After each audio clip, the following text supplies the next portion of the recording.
1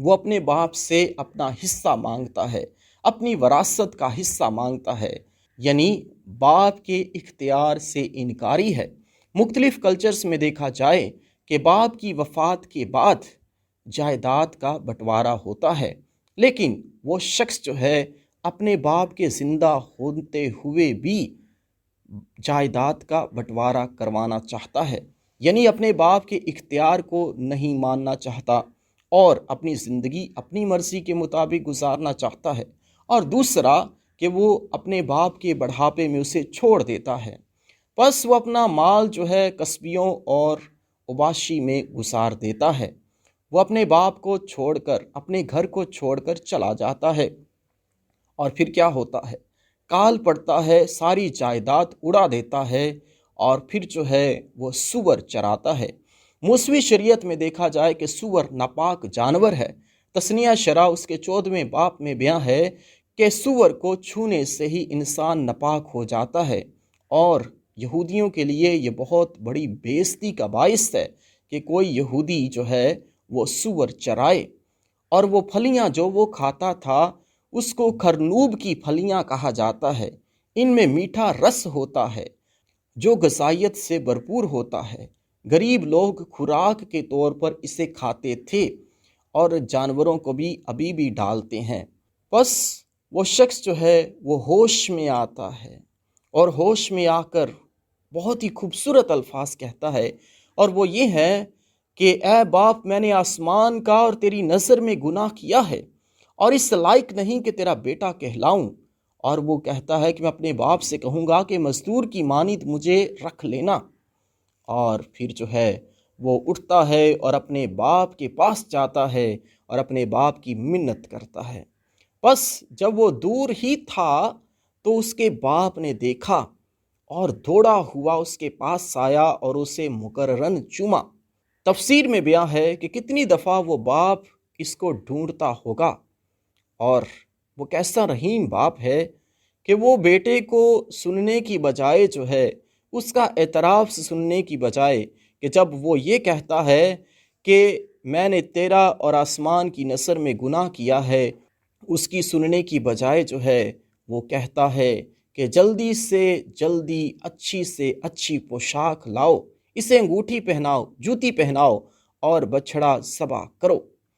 بس اچھی سے اچھی پوشاک پہنانا اس کو خوش آمدید کہنا ہے۔ جیسے مختلف کلچرز میں ہم دیکھتے ہیں کہ پنجابی کلچر میں، سندھی کلچر میں، بلوچی کلچر میں چادر پہنائی جاتی ہے، سندھی اجرک پہنائی جاتی ہے، کلا پہنایا جاتا ہے، پگڑی رکھی جاتی ہے، اور اس طرح جو ہے وہ شخص کو خوش آمدید کہا جاتا ہے۔ بس یہاں پہ بھی ہم دیکھتے ہیں کہ اچھی سے اچھی پوشاک پہنانا قبولیت اور خوش آمدید کہنے کی علامت ہے، انگوٹھی پہنانا اختیار کی علامت ہے، جوتی پہنانا قبولیت کی علامت ہے، اور بچھڑا کا ذبح کیا جانا خوشی اور ضیافت کی علامت ہے۔ اور وہ باپ کہتا ہے کہ میرا یہ بیٹا جو مردہ تھا زندہ ہو گیا ہے، کھو گیا تھا اب ملا ہے۔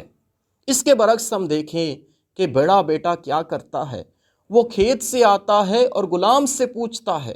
اور غلام جو ہے وہ کہتا ہے کہ تیرا بھائی واپس آیا ہے اور تیرے باپ نے پلا ہوا بچھڑا ذبح کیا ہے۔